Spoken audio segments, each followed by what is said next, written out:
성부와 성자와 성령의 이름으로 아멘. 예수님과 어머니 하나 되신 성심을 통해 아버지 뜻 안에서 기도드립니다. 사랑하는 하나님 아버지, 저희처럼 희망 없고 가련한 존재를 포기하지 않고 끝없는 인내와 희생과 그리고 지고하신 사랑으로 아버지의 새천년 왕국의 나라에 살아갈 수 있도록 수많은 은총을 쏟아 부어주시는 그 아버지의 지고하신 사랑에 이루 말로 다 행할 수 없는 감사와 찬미와 영광과 흠숭을 드립니다. 아버지, 저희는 그러한 은총을 받기에 정말 자격 없는 저열하고 저급한 존재들이오나 아버지께서 주시는 사랑에 부디 올바르게 반영하기를 늘 갈망하오니 아버지, 저희를 불쌍히 여기시어 자비를 베풀어 주시옵소서. 원하고 소망하는 것이 있다면 어떻게 하면 아버지께 더 올바르게 화답드릴 수 있을까? 어떻게 하면 더 기쁘게 해드릴 수 있을까? 어떻게 하면 완전히 녹아들어 용해될 수 있을까? 이런 것들이 저희들의 갈망이고 원유입니다. 하오니 아버지, 저희들의 부족함이 아니라 인간의 의지를 보시는 아버지께서 저희들의 의지대로 행할 수 있는 은총을 주셔서 아버지께 기쁨만을 드리며 모든 목적 지향성이 오로지 아버지의 뜻이 저희 사명과 저희 제자들 안에서 이루어지기를, 그리고 저희 사명과 함께하는 아버지께서 사랑하시는 자녀들 안에서 이루어지기를 늘 갈망하오니 완벽하신 아버지의 뜻만을 이루시옵소서. 그것이 저희들의 유일한 소망이고 소원이며 갈망이고 희망입니다. 또한 아버지, 미국과 한국을 하나 되신 성심을 통해 아버지 뜻에 봉헌드립니다. 마지막 시대에 끊임없이 기승하고 날뛰는 이 마귀들 위에 아버지, 지옥의 불구덩이를 쏟아 부어 주시옵소서.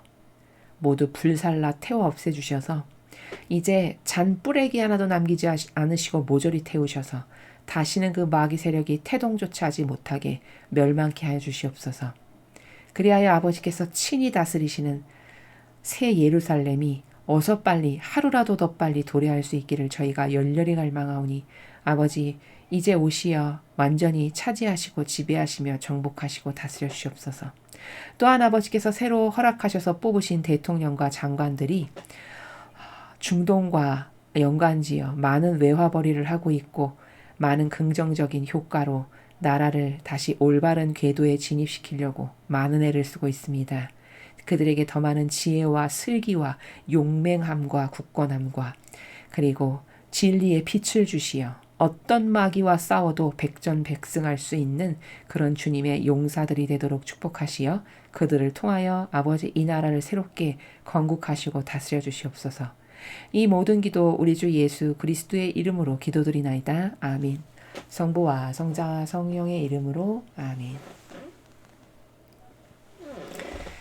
안녕하십니까. 하느님의 뜻 성교의 피아수녀입니다. 오늘은 성모님의 자헌 기념일날 주신 메시지입니다. 과연 어떤 메시지를 아버지께서 주셨을지 여러분들과 함께 학습해 보도록 하겠습니다. 2022년 11월 21일 복되신 동정 마리아의 자헌 기념일. 저 모리는 또다시 하나님 아버지의 성심이라고 알게 된 큰 불꽃을 봅니다. 하나님 아버지께서 말씀하십니다. 자녀들아, 너희가 세상에 무수히 많은 죄에 대해서 나의 성심을 달래주기 위해 노력하는 한 너희는 나를 기쁘게 한다. 너희는 나에 대한 사랑으로 바치는 기도와 희생을 통해서 이렇게 할 수 있다. 너희 자신을 만족시키기 위해 노력하는데 시간을 낭비하지 마라. 만약 너희가 나를 기쁘게 하기 위해 진심으로 노력한다면 너희를 흡족해 하는 모든 것이 너희에게 주어질 것이다. 지금 이 시대는 나의 계명들에 대한 노골적인 불순명으로 인한 극단적인 결과를 안고 있는 절박한 시대다. 오늘날의 사고방식은 자기 자신을 가장 앞자리에 두고 다른 모든 일을 그 다음에 두며 설사 나를 생각한다 하더라도 가장 마지막 자리에 나를 둔다. 나의 계명들은 생활 양식이 아니라 아주 옛 시대에 주어진 실천 불가능한 지침으로 여겨진다. 그러나 진실은 나의 계명들은 시간이 흘러감에 따라 덜 중요해진 것이 아니라 자기 자신을 가장 먼저 사랑하고 있는 이 현대 시대에 훨씬 더 중요하게 되었다. 자녀들아 나는 너희 마음과 너희 삶 속에서 나를 맨 앞자리에 두면서 거룩한 사랑의 모범이 되라고 너희를 부른다. 그러면 너희가 필요한 모든 것이 너희에게 주어질 것이다. 주님의 말씀입니다. 하느님 감사합니다.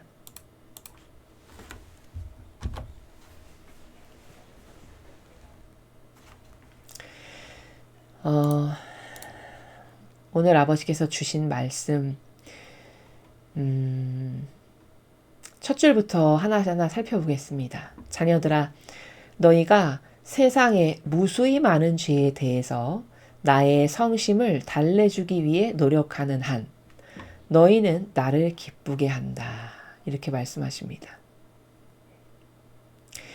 그러니까 지금 이 첫 번째 문장이 마음에 확 꽂힐 만큼 와 닿으려면요. 부모의 입장에서 생각하시면 좀 와 닿으실 거예요.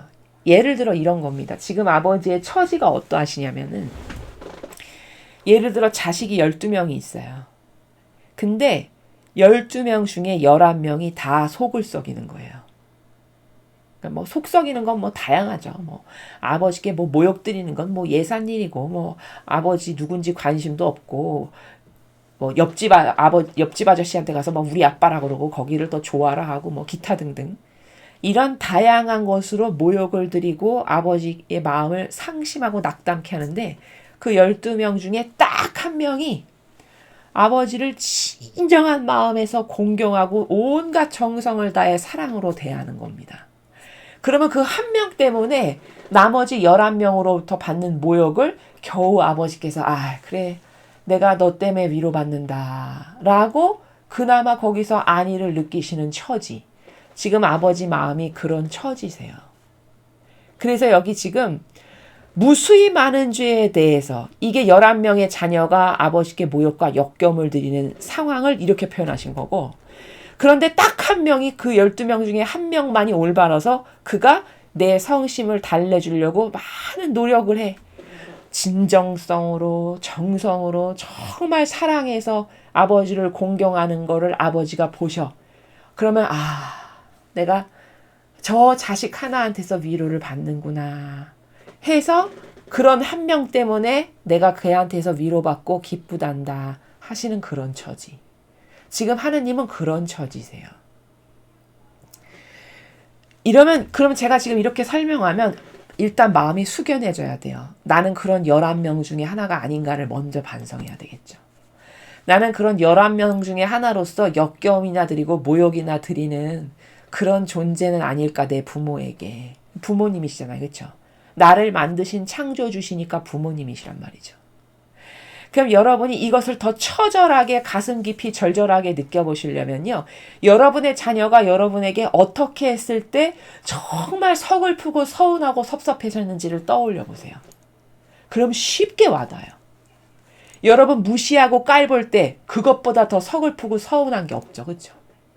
부모를 부모로 대하지 않고 이제 부모인데 나이 들고 연로하셨다고 해서 그냥 없는 사람 취급하고 그냥 선물도 그냥 어디 남아도는 거 옛다 하나 받으십시오 하면서 갖다 주고 이렇게 하면 그거 안 받는 이만 못하죠. 그렇죠? 차라리 저럴 바에 자식 없었으면 좋았을 걸. 이런 마음 드실 때 있으시죠? 어떤 경우에. 똑같은 거예요. 하느님도. 차라리 없는 게 더 낫다. 왜 이런 거 있죠?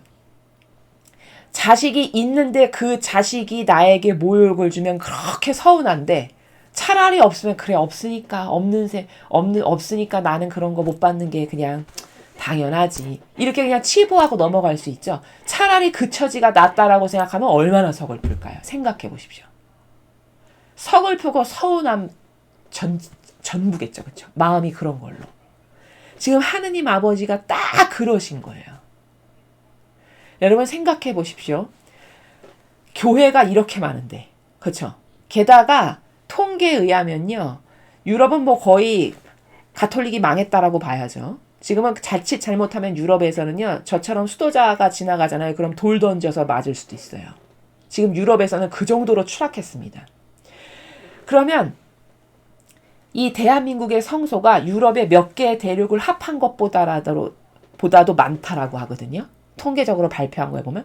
그리고 그 정도로 이 나라에 하나님을 사랑해서 저는 아버지를 사랑하는 일꾼으로 살겠습니다 해서 자원원 봉사자가 그렇게 많은 거예요. 유럽에 6개 대륙인가 몇 개를 합한 것보다도 많다고 나왔으니까. 그러면 그렇게 많은데 그럼 그 많은 아버지의 일꾼이요 자녀가 하느님께 지금 어떤 것을 드리는지를 잘 살펴보세요. 진리를 수호하고 지켜서 매일 너 내 양들을 사랑하니 너 내 양을 사랑하면 잘 돌봐라. 베드로 사도한테 3번이나 물어보셨어요. 예수님께서. 그렇죠? 부활하시고 오셔서도 3번이나 물어보셨어요. 너 내 양들을 사랑하니? 그럼 너 내 양을 잘 돌봐라. 또 물어보시죠. 너 내 양들을 사랑하니? 내 양들을 잘 돌봐라. 그걸 무려 3번 당부하셨어요. 그럼 그 정도로 그게 중요한 거고 그걸 잘하면 하나님이 기뻐하실 일인 거거든요. 그렇죠? 근데 양들을 돌보나요? 이 교회가 양들을 돌봅니까? 여러분은 이 교회로부터 어떤 돌봄을 받으셔서 여러분의 신앙이 무럭무럭 쑥쑥 건강하게 자라서 예전보다 하나님을 더 열절하게 사랑하게 됐나요? 하나님을만 생각하면 막 가슴이 뭉클뭉클하고 막 뜨거워져가지고 그냥 죄 지은 거 맨날 눈물로 회개하고 이런 어떤 진실성과 열과성을 다하는 마음이 과거보다 더 상승했습니까? 아니면 시간이 지나면 지날수록 가파르게 하얀 곡선을 타면서 더 냉랭하고 더 돌처럼 딱딱하게 굳어가나요? 어느 쪽입니까? 마음에 손을 얹고 진실로 생각하면 후자 아닌가요? 그렇죠. 그럼 뭐 한 거죠? 베드로 사도에게 예수님께서 그렇게 간곡히 부탁하신 거 안 한 거예요. 제때에 양식을 내 자녀들에게 제때 양식을 내주라고 하셨죠. 성경에서.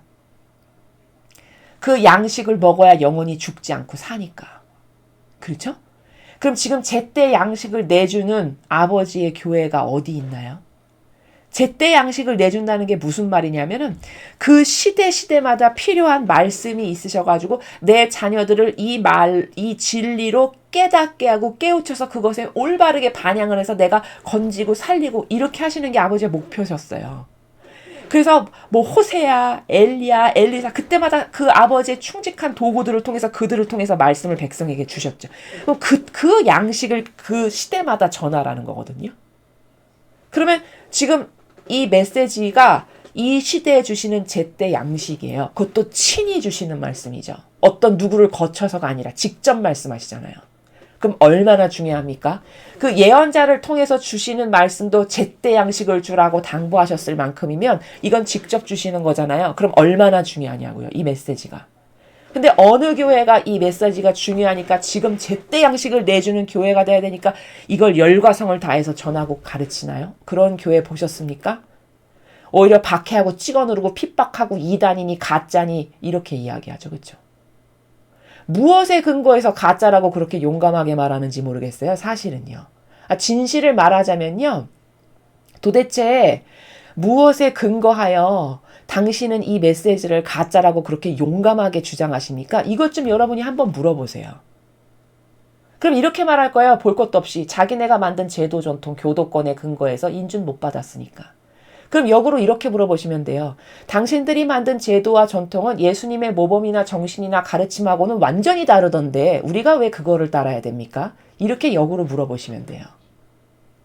아니 예수님은 산 희생제물로서 피 한 방울 물 한 방울까지도 남기지 않고 양들을 위해서 자신의 목숨을 내놓을 만큼 그렇게 산 희생제물로 거룩한 사랑을 실천하셨는데 도대체 그 당신의 교회는 어떤 거룩한 사랑의 모범으로 산 희생제물로서 양들을 위해서 무엇을 내놓습니까? 말씀을 전합니까? 죽어가는 양들을 돌보기를 합니까? 네? 그렇다고 치유해서 뭐 고쳐주기를 합니까? 무엇을 합니까 도대체? 물어보실 수 있잖아요. 이게 진실이니까. 그쵸? 그럼 하나도 해당이 안 되거든요.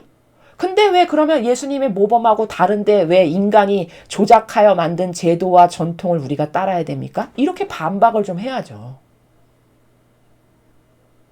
오히려 그 조작하여 만든 제도 전통 따르니까 예수님은 오셔서 그 상을 다 들러머 엎으시고 호통을 치셨어요. 사욕과 욕망이나 채우는 이 도둑과 강도, 회칠한 무덤이라고 하시고 그렇죠. 그럼 또 이렇게 변명할 거예요. 우린 바리사 율법학자 세력하고는 다르다고. 그러면 다르지 않다는 걸 여러분이 하나하나 또박또박 다 입증해서 백데이터로 내밀어야 돼요. 첫째, 모든 권한과 모든 아주 강력한 모든 권한은 자기네가 다 갖고 있던 게 바리사 율법학자죠. 그렇죠? 백성에게 권한이 있었습니까? 바리사 율법학자에게 권한이 있었습니까? 모든 것을 말 한마디면 다 할 수 있는 게 바리사 율법학자였습니다. 지금 교회는요. 여러분이 거기 가서 목소리를 내면 여러분의 말을 듣습니까? 아니면 그 교도권에 속한 그 제도와 전통에 속한 그들의 말이 법이고 그들의 말이 강력한 힘을 발휘합니까? 그들의 말이 법이고 그들의 말이 제도, 전통이 법이고 강력한 힘을 발휘하죠. 여러분은 아무 힘 없으시잖아요. 그렇죠? 그럼 그 세력하고 똑같네요. 모든 권한과 권력을 다 갖고 있는 것도. 두 번째, 이분법 신불질서로 살았죠. 바리사율법학자가. 자기들은 명령하는 자, 권한을 행사하는 자, 너는 내 말에 무조건 순종하고 순명해야 되는 자. 이렇게 말은 그렇게 하나도 그 암암리의 그 모든 이분법 신분질서를 세워놓고 살았잖아요. 그렇죠. 그리고 모든 백성은 그걸 뭔지도 모르고 거기에 순종하면 하느님께 순종하는 거라고 착각해서 예예 이렇게 살았던 거 아닙니까? 지금은요. 지금도 똑같잖아요. 가련한 신자들은 아무것도 모르고 교회에 순명하면 하느님께 순명하는 거라고 여태까지 가르쳐 왔기 때문에 예예 그럼요. 거기에 교도권이 말씀하시는 게 맞죠. 이렇게 순명한다라고 여태까지 배워서 순종하시는 거잖아요. 그렇죠? 그리고 그들은 암암리에 나는 왕이고 너는 내 말을 들어야 하는 자야. 이렇게 말은 안 하지만 그 정서와 그 기운이 아예 밑바닥에 깔려 있죠. 그렇죠? 그래서 나는 군림하는 자고 너희는 내 말에 무조건 순종하고 순명해야 되는 자. 이걸 아예 그 기본의 기저에 깔려있는 분위기와 아우라로 지배하잖아요. 그럼 그게 이분법 신분질서죠. 그렇죠? 게다가 우리는 이런 거 해도 되는데 너네는 함부로 그런 거 하면 안 돼. 모든 권한, 모든 건 다 내 거. 너네는 다 따라야 되는 자, 순종해야 되는 자, 내 말에 무조건 내 말을 들어야 되는 자. 이게 이분법 신분질서지 뭡니까? 그럼 그것도 똑같네요. 바리새 율법학자와. 도대체 어떤 게 다른가요? 이렇게 물어보셔야 돼요. 제가 보기엔 성경에 이렇게 바리새 율법학자가 이렇게 살았는데 지금도 똑같이 이렇게 사는데 그 세력을 똑같이 완전히 판박이처럼 붕어빵처럼 오히려 그때보다 더 교묘하고 유려해져서 사람 속이는 대마귀로 더 성장한 걸로 내 눈에는 보이는데 어떤 게 다른가요? 이렇게 물어보셔야 된다니까요. 그럼 그렇게 예수님의 모범과 가르침과 정신과 전혀 다른데 내가 왜 그 제도와 전통을 따라야 되나요? 나는 인간을 믿는 게 아니라 하느님의 법을 따르는 거고 하느님을 믿는 거고 그분을 사랑하는 거고 진리를 사랑하는 겁니다. 이렇게 대답을 해야 되겠죠. 그렇죠? 이런 모든 부작용이 가련하고 불쌍한 양들만 죽이는 겁니다. 이스라엘이 망한 거는 이스라엘 백성이 나라도 없이 1800여 년을 망한 다음에 유럽을 떠돌이 생활하면서 남의 나라에서 신세지면서 살았거든요. 이스라엘이 건국한 게 불과 몇 년 되지 않아요. 조그만 땅 겨우 얻어가지고 나라라고 다시 세운 게 그렇게 오래된 일이 아닙니다. 그러면 수천 년을 떠돌이 생활을 하면서 비참하게 살 만큼 하느님께서 그렇게 내버려 두신 거죠. 근데 그렇게 망했을 때 그 백성은 어찌 보면 진짜 가련하고 불쌍한 거예요. 왜냐? 여태 속아가지고 거짓을 진짜로 알고 거기 열렬히 맹종하고 동조하다가 같이 망한 거거든요. 지금도 똑같아요. 요만큼도 달라지지 않고 판박이처럼 똑같죠. 근데 여전히 모르는 거죠.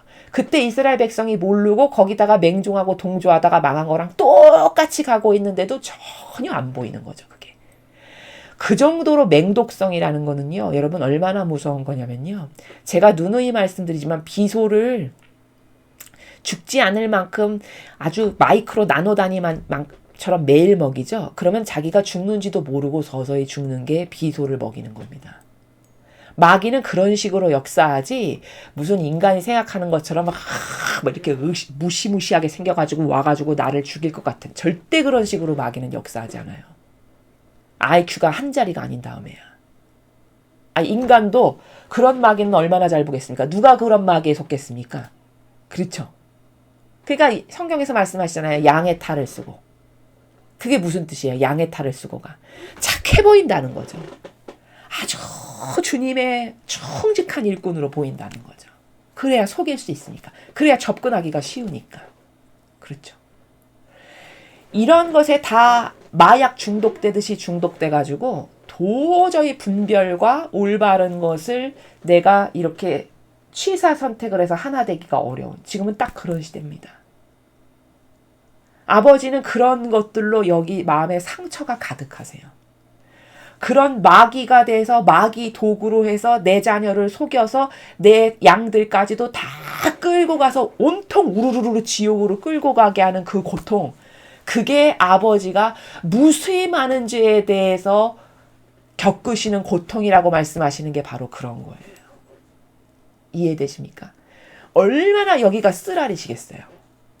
내일 좀 해보겠다라고 해서 권한도 줘, 명예도 줘, 온통 존경과 사랑은 다 받게 해줘, 모든 건 다 가졌는데 내 일을 하는 건 하나도 없고 오히려 내 순수하고 착한 양들을 꼬여가지고 그들을 뇌를 마비시켜가지고 다 떼거지로 지옥으로 끌고 가서 죽게 하네. 얼마나 여기가 침통하시겠어요. 생각해 보십시오. 여러분이 입장을 바꿔서 여러분의 자녀가 있으신데 그 자녀의 뇌를 마비시켜가지고 저 옆집 살인자가 여러분보다, 여러분이 부모인데 그 살인자가 더 좋다라고 해서 거기 열렬히 하나 되고 맹종하고 살인자만 쫓아다니고 거기가 우리 엄마 아빠라고 맨날 그래. 그럼 여러분의 여기 심장이 노골노골 하지 않으시겠습니까? 그렇죠. 지금 딱 그런 거랑 똑같은 겁니다. 그런데 그 마귀로 가득한데 누구 하나가 그냥 아버지 용서해 주세요. 제가 그 아버지 아프신 마음 배상보석할게요. 그러면서 막 긋기도 하고 희생도 하고 기도도 하고 어떻게 하면 아버지 조금이라도 그 마음에 위로를 드릴까, 사랑을 드리고, 누가 이렇게 하는 사람이 하나 있다고 생각해 보십시오. 그 영혼이 얼마나 예쁠까. 그렇죠. 여러분 좀 추상이 되시죠? 여러분의 자녀로 빗대서 생각하시니까. 지금 이런 처지세요, 하느님 아버지께서. 그럼 깨어있는 우리가 뭐 해야 될까요? 그 아버지의 갈갈이 찢겨진 마음 얼마나 고통스러우실까. 제가 아버지 갈갈이 찢겨지신 마음에 오늘 이런 희생과 이런 배상과 이런 보석으로 거기 연고 발라드릴게요. 제 사랑의 연고. 아버지 조금이나마 위로 받으세요. 이런 진정한 마음, 이런 진정한 작은 마음 하나가 나를 기쁘게 한다, 이렇게 말씀하시는 겁니다. 이게 얼마나 침통한 일인지 여러분 아시겠습니까? 이거는 자녀를 길러본 분이면 얼마든지 이해하실 수 있는 거예요. 그러니까 우리가 뭐 해야 될까요? 아버지의 일이 내 일이다. 그 아버지의 일이 나의 전부다. 내가 최우선적으로 해결해야 될 내 일이다. 이런 자세로 살아가는 게 필요하다는 겁니다. 지금 이런 시대니까. 그래서 나에게 허락하시고 주어진 것에 늘 열심히 최선을 다해서 내가 요렇게 반영하면 기뻐하시겠지? 요렇게 하면 기뻐하실 거야. 그래, 내가 고통이고 희생이 되지만 이렇게 하자. 아버지를 위해서. 이런 작은 마음 하나하나가 하나님을 기쁘게 해드린다라는 것을, 왜 기쁘게 하는지를 제가 지금 여러분에게 설명을 드린 거예요. 그게 왜 기쁠 수밖에 없는지. 현 시대가 이렇게 비참하니까. 이해되시죠? 너희는 나에 대한 사랑으로 바치는 기도와 희생을 통해서 이렇게 할 수 있다. 제가 지금 방금 말씀드린 거 이야기하시네요. 그렇죠? 그러니까 그런 아버지를 위로해 드리려면, 아버지 영혼이 이렇게 떼거지로 죽고 있는데 제가 오늘 배상과 보석에 이런 기도할게요. 이거 아버지께 드리니까 아버지 이 희생제물 가져다가 그 죽어가는 영혼 아버지 마음껏 살리세요. 아버지 쓰시고 싶은데 쓰세요. 이렇게 해서 드리는 그 다양한 희생들, 그런 것을 아버지께 드리면 아버지께서 그것을 받으시고 그것을 가지고 다양한 곳에 쓰셔서 아버지 일을 하신다는 거예요. 영혼도 구원하시고. 이렇게. 이해되시죠? 그래서 우리의 기도와 희생이 필요한 겁니다. 너희 자신을 만족시키기에 노력하는데 시간을 낭비하지 마라. 여러분, 우리 자신을 만족시키는데 시간을 낭비하지 마라. 이게 막연하고 피상적으로 들릴 수 있어요. 혹은 이런 오해도 있을 수 있어요. 아니, 하느님은 자식을 사랑하면 자식이 기뻐하고 좋아하는 거에 기뻐해야 되는 거 아닌가? 아니, 근데 왜 이렇게 나를 만족시키는 거를 그렇게 못하게 하실까? 혹시 이런 궁금증 가지시는 분들 있으실 수 있어요. 근데 그것은 하느님하고 우리가 소통이 안 돼서 그런 오해가 벌어지는 거예요. 무슨 말이냐? 하느님은 그냥 나를 막 고통으로 몰아넣어서 내가 그냥 고통 가운데 희생, 역경 가운데 살아가는데 희열을 느끼시나 봐. 그럼 무슨 고문하시는 분인가? 그런 게 아니에요. 아버지가 너를 배제하고 너를 최우선으로 하는 거를 배제시켜라는 거는 사실은 본질적으로 나를 위해서 이런 말씀을 하시는 거거든요. 근데 그게 왜 나를 위해서야? 내가 하고 싶은 것도 못하게 하고 맨날 희생하고 긋기만 하라는데 아주 힘들어 죽겠네. 삶이 그래서 살겠어? 이렇게 생각하시는 분들이 있을 수 있어요. 그럼 이 오해적 충돌은 어디서 나는 거냐면 나는 유물론적이고 일원적인 것에 갇혀 살다 보니까 육을 기쁘게 하고 내 자아를 기쁘게 하는 게 최고의 행복이고 기쁨으로 아는 거예요. 근데 아버지는 본질에서 사시는 분이다 보니까 이 육이 주인이 아니라 영혼이 나의 주인이라는 걸 아시죠? 그게 진실이고 그러다 보니까 내 영혼이 좋아지시는 게 그분이 기뻐하시는 거예요. 그래야 내가 진짜 좋아지는 거니까. 그렇죠? 그러면 내 영혼이 좋아지고 내 영혼이 행복해지려면 육적인 것을 자꾸 배제해야 그래야 상급도 많이 쌓을 수 있는 거고 그 육적인 것의 프레임에 갇혔던 것에 벗어나야 본질의 나라에 갈 수 있는 희망이 생기는 거고 이렇게 아버지가 보시는 관점은 내가 본질적으로 좋아지는 걸 원하니까 너는 육을 만족시키거나 유물론적인 것에 빠지거나 뭐 이런 거 하지 말고 너를 배제시켜라. 그렇게 말씀하시는 게 진짜 내 영혼이 좋아지기 때문에 그렇게 하시는 거고 나는 그것이 하기 싫고 그것이 고통스럽고 힘든데 아버지는 왜 맨날 저런 거를 요구하실까라고 생각하는 나의 오해는 뭐냐면 나는 그 본질의 나라가 보이지도 않거니와 영혼의 주인이라는 게 와닿지도 않으니까 그냥 내가 살아가는 차원에서는 당장 이렇게 육이 만족시키고 내 기호나 정서가 채워지는 게 기쁘고 행복하니까 그게 나의 기쁨인데 왜 그거를 못하게 하는 거야? 이런 오해적 충돌이 있는 거다라는 겁니다. 이해가 되시죠? 그래서 아버지는 나에게 고통을 주고 그냥 역경을 주는 무슨 고문하시는 분인가? 그게 아니고 내 영혼이 더 천상의 높은 곳에 가고 더 많은 상급을 받고 더 행복해지게 하려면 그 육적인 것에서 벗어나야 되고 그 프레임에서 나와야 진짜 내 영혼의 자유인으로 살고 내 영혼이 더 부자 되는 길이기 때문에 그 관점에서 나를 보시니까 이런 말씀을 하시는 거다. 근데 나는 그게 막혀 있으니까 그게 얼마나 나의 영혼에게 행복이 되고 기쁨이 되는 최고의 선인지를 몰라서 갖고 있는 충돌의 오해다. 이렇게 설명을 드릴 수 있다는 겁니다. 만약 너희가 나를 기쁘게 하기 위해 진심으로 노력한다면 너희를 흡족해 하는 모든 것이 너에게 주어질 것이다. 자, 근데 네가 만약에 나를 기쁘게 하려고 많은 것에서 진심으로는 진정성이에요. 가식과 형식과 피상이 아니라 진정으로 아버지를 사랑해서 그렇게 네가 진정성으로 나를 위해서 나를 사랑해서 나를 기쁘게 하려고 네가 노력하지? 그러면 너가 바라는 것도 내가 다 채워준다 이런 말씀이세요.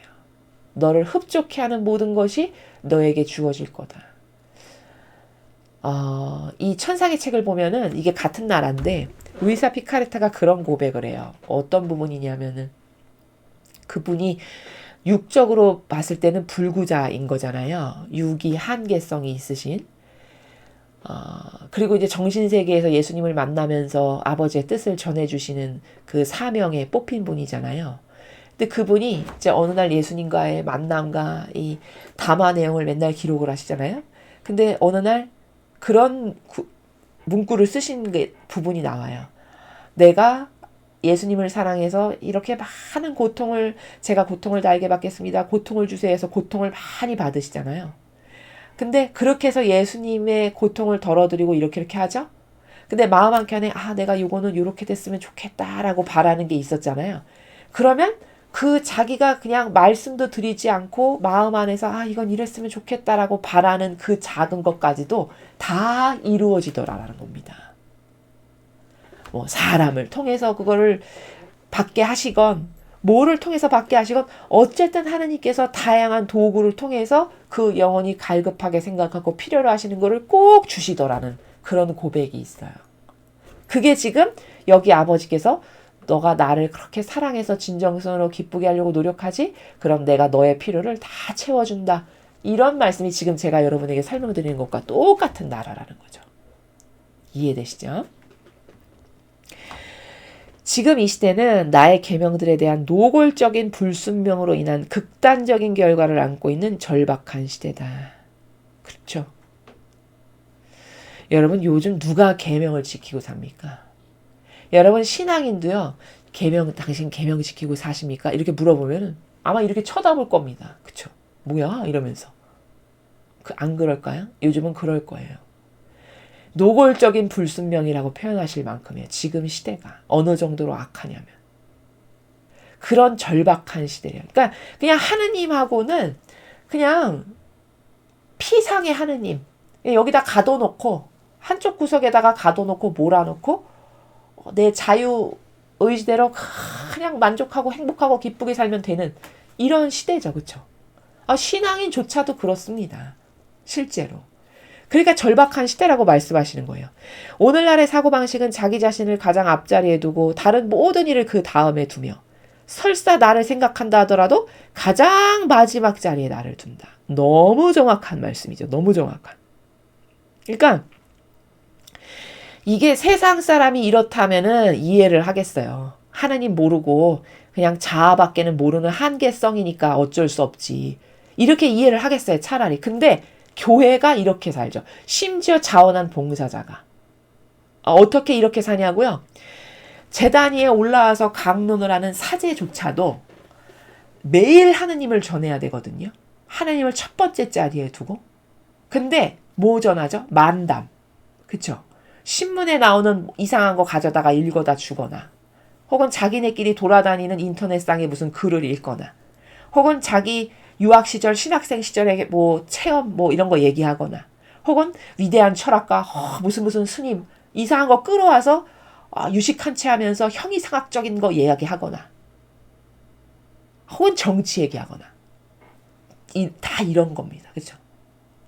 주님의 거룩한 제단 앞에서 한다는 이야기가 다 그런 거예요.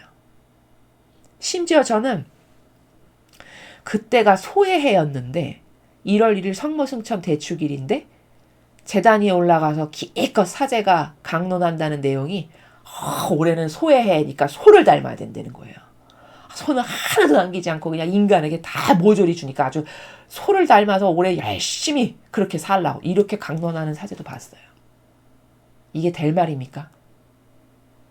그 성모승천 대축일날 이게 뭐냐? 대놓고 모욕 드리는 거죠. 성모님께. 그렇죠? 성모님 그런 거 필요 없고 동물보다도 못해. 동물 소가 더 낫지.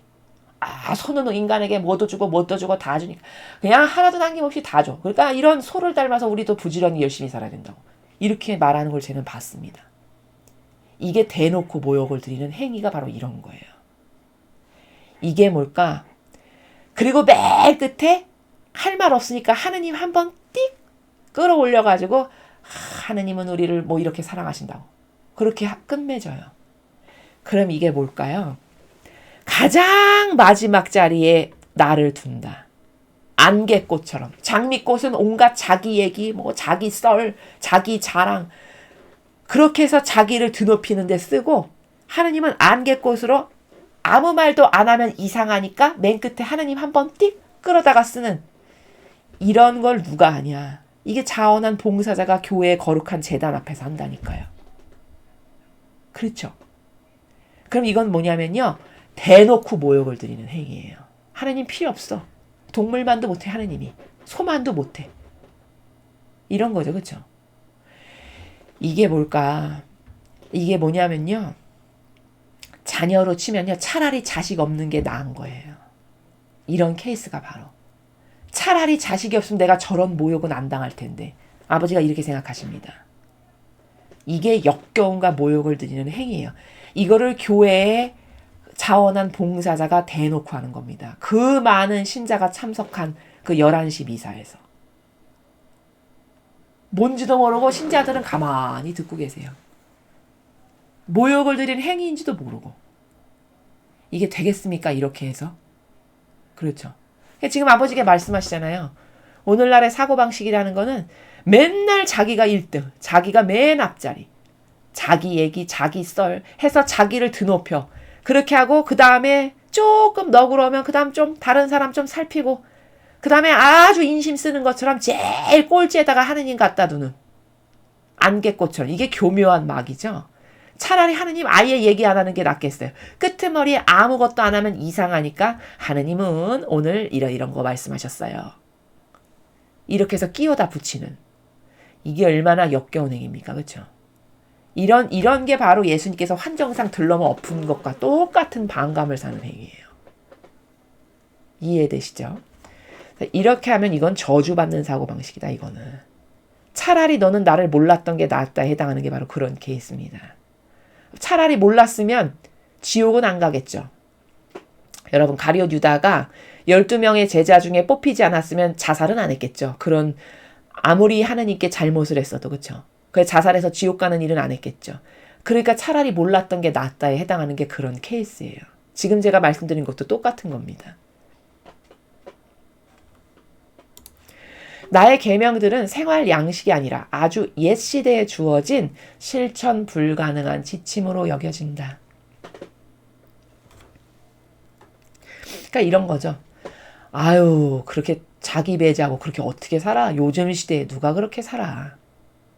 이렇게 말을 하는 거죠. 그렇죠? 실천 불가능한 것처럼. 마치 그런 거는 그냥 뭐 그렇게 계명이 있는데 그냥 그건 나의 일상생활하고는 아무 상관없고 그냥 교리 시험 볼 때 한번 외우면 되는 그냥 알고 있는 지식쯤으로 치부하는 뭐 이런 거 그렇게 치부하게 되는 거라는 거죠. 요즘 세상에서의 계명 정신이라는 거는. 그러나 진실은 나의 계명들은 시간이 흘러감에 따라 덜 중요해진 것이 아니라 자기 자신을 가장 먼저 사랑하고 있는 이 현대시대 훨씬 더 중요하다. 이렇게 말씀하셨어요. 자, 이거 굉장히 중요한 말씀을 지금 하신 거거든요. 여기 숨겨져 있는 행간의 의미가 뭐냐면은 지금은 덜 중요해진 것이 아니라 계명 정신이 이 말씀은 무슨 뜻이냐면 내 원칙이 없어지는 게 아니다라는 말씀이에요. 예, 시간이 오래돼서 수천 년 지났어. 수천 년 흘렀다고 해서 내 원칙이 사라지는 게 아니다. 이런 말씀이세요. 오히려 이 시대는 훨씬 더 계명이 중요하다. 왜 더 중요할까요? 이런 거죠. 지금이 마지막 시대이기 때문에 옛날에는 이런 거예요. 그러니까 시대적 변천에 따라 영성도 발전한다고 제가 설명드렸었죠. 과거에는 하느님과 함께 살아가는 것을 몰랐어요. 그 시대 사람들은. 그 시대마다의 한계 때문에 아버지께서 그 시대는 오픈도 하지 않으셨습니다. 그거는 이 마지막 시대에 살아갈 영혼들이 구현해야 될 영성의 나라예요. 그러니까 과거 시대는 하느님과 함께 살아가는 거, 하느님 뜻 안에 사는 거, 뭔지도 몰랐어요. 전하시지도 않았고. 그러니까 많이 준 사람에겐 많이 요구하신다 아시죠? 성경에 보면. 요 정도 알려줬으니까 요 정도만 지키면 되는 거예요. 벌은 안 받아요. 근데 지금은 엄청 많은 거를 알려주시거든요. 그렇죠. 충분히 알려줬는데 안 지킨다. 그러면 더 불호령이 떨어져야 마땅하겠죠. 몰랐어서 안 지키는 것과 지금은 은총이 막 폭포수처럼 쏟아지는 시대입니다. 여기 마라나타를 보시면요. 아버지께서 축복의 카드로 3가지 은총의 빛을 주시고요. 무슨 때마다 은총 주시고요. 말도 못하게 은총이 쏟아지는 시대예요. 지금은. 이런 말씀도 그렇고 뭐 천상의 책도 그렇고 영적으로 차고 넘치는 시대입니다. 마음만 먹고 똑바로 반향만 하면은 영적으로 엄청 고도화될 수 있는 나라예요. 지금 시대가. 그러면 무수히 많은 걸 쏟아붓는 시대시죠. 그렇죠? 엄청 많은 은총과 축복을. 그럼 이렇게 많은 것을 쏟아붓고 알려주셨는데도 내가 다 들었는데 안 했어. 그럼 과거 창세기 때 어떤 사람이 계명 안 지킨 것보다 지금은 더 큰 매를 맞고 몽둥이로 맞아야 타당하죠. 그렇죠? 그게 타당하다는 거예요. 과거 시대랑 지금 똑같다 반향이. 그러면 진짜 불행한 거예요. 왜냐면 그때보다 엄청난 발전과 엄청나게 많은 걸 알려주고 엄청난 은총을 쏟아부으셨기 때문에 값을 해야 되겠죠. 근데 그 값을 못한다. 그럼 더 치명적인 거예요. 그래서 현대시대에 훨씬 더 중요하다라고 말씀하시는 저 행간의 뉘앙스가 제가 지금 후미에 말씀드린 나라라는 거예요. 마지막 시대이기 때문에 많은 은총과 축복을 쏟아 부으시기 때문에 하느님과 관련 없이 내 멋대로 자아를 여전히 왕처럼 떠받들면서 막 산다. 그럼 더 치명적이라는 겁니다. 인간은 이런 약점이 있어요. 은총 받았네, 뭐 어디 가서 뭘 들었네, 막 새로운 걸 알았네, 이러면 되게 좋아해요. 그렇죠? 근데 어느 정도로 사고의 밸런스가 맞지 않나면 뭐 듣고 은총 받는 건 엄청 좋아해. 그러면 뭐를 듣고 새로운 걸 알았죠? 그러면 그것만큼 반드시 의무가 주어진다라고 하는 요 사고의 균형 밸런스가 없어요. 그러니까 받는 건 엄청 좋아하는데 그것에 상응하는 책임과 의무가 똑같이 막중하게 따른다는 것은 몰라요. 그러니까 귀만 점점 고급되고 행하는 건 없어. 이러면 이 사람 진짜 불행하다니까요. 이게 불행한 영혼이에요. 그쵸? 우리도 이렇잖아요. 뭐를 많이 알려주고 뭐를 내가 더 공을 들이고 노력을 들이고 사랑을 많이 쏟았어. 그럼 더 기대 많이 하지 않나요? 그렇죠? 인간도 그렇잖아요. 근데 기대에 못 미쳐서 그럼 실망이 걔한테 더 크죠? 아무것도 차라리 안 가르쳤어. 그럼 실망도 할 게 없어요, 사실은. 근데 많은 걸 가르치고 투자를 하고 노력을 하고 사랑을 쏟아보는데 소출이 없네? 그럼 이건 큰 실망을 하는 거고 여기 기대했던 건데 저건 안 되겠네. 이렇게 되는 거거든요. 지금이 그 시대다라는 겁니다. 정신을 바짝 차리고 살아야 돼요. 사실은 이 마지막 시대 살아가는 사람은 정신을 바짝 차리지 않으면요 마귀한테 잡혀갈 가능성도 굉장히 높고요. 뭐를 들었다 한들 실천을 안 하죠. 그럼 차라리 아무것도 안 들은 사람만도 못한 처지가 될 가능성이 매우 높아요. 이해되시죠? 명심하시기 바랍니다. 자녀들아, 나는 너희 마음과 너희 삶 속에서 나를 맨 앞자리에 두면서 거룩한 사랑의 모범이 되라고 너희를 부른다. 자, 하느님이 원하시는 거, 하느님을 맨 앞자리에 두라는 거예요. 첫 번째로 무엇이든지 아버지를 맨 첫 번째로 중요하게 생각하고 아버지의 뜻이 무엇인가를 생각해서 그거 가운데서 뭐든지 행하는 거. 이게 거룩한 사랑의 기본이라는 거예요. 왜? 1계명이 하느님을 전부로 사랑하는 거잖아요. 그렇죠? 하느님을 전부로 사랑하라는 거는 내 삶의 모든 면에서 아버지가 이건 어떻게 생각하실까? 이건 이렇게 하는 게 좋을까? 이건 이렇게 하면 기뻐하실 거야. 또 아버지 개입하셔서 아버지 뜻만 꼭 이루세요. 저는 제 뜻으로는 아무것도 안 합니다. 누구를 만나건 어떤 일을 앞두건 항상 이런 식으로 기도하고 뭔가를 맞이하는 자세. 이런 게 다 거룩한 사랑을 몸소 살아가는 사람의 올바른 정신세계 기본이에요. 그렇게 살아야 된다라고 아버지께서 지금 말씀하시고 그런 나라로 내가 너를 부르고 있다 이렇게 말씀하시는 거죠. 그러면 너희가 필요한 모든 것이 너에게 주어질 것이다. 자, 네가 내 뜻을 이렇게 구현하고 늘 내 뜻을 위주로 살지. 그러면 너가 필요한 것도 내가 반드시 채워준다. 이런 말씀이시죠. 그래서 왜 주의 기도가 예수님께서 제자들이 저렇게 세례자 요한도 기도문이 있다는데 우리도 기도를 가르쳐 주세요. 하니까 주의 기도 가르쳐 주셨잖아요. 주의 기도를 분석하면 전반부와 후반부로 나뉘죠. 그 전반부가 뭐냐면 아버지 뜻이 하늘에서와 같이 땅에서도 다 이루어 주십시오. 이 나라예요. 주의 기도 전반부가. 이해되십니까? 전반부가 청원의 기도, 아버지 뜻을 이 지상에서도 다 이루세요. 저는 그것을 갈망하고 염원합니다. 라는 내용이라고요. 전반부가. 그리고 후반부가 오늘 저에게 일용할 양식을 주시고 기타 등등. 그 후반부가 뭐냐면 그 아버지의 뜻을 다 이루시고요. 그리고 저에게 필요한 요런 거 겸손한 마음으로 아버지께서 저에게 필요한 이런 것도 부디 주시기를 청원드립니다. 이런 나라예요.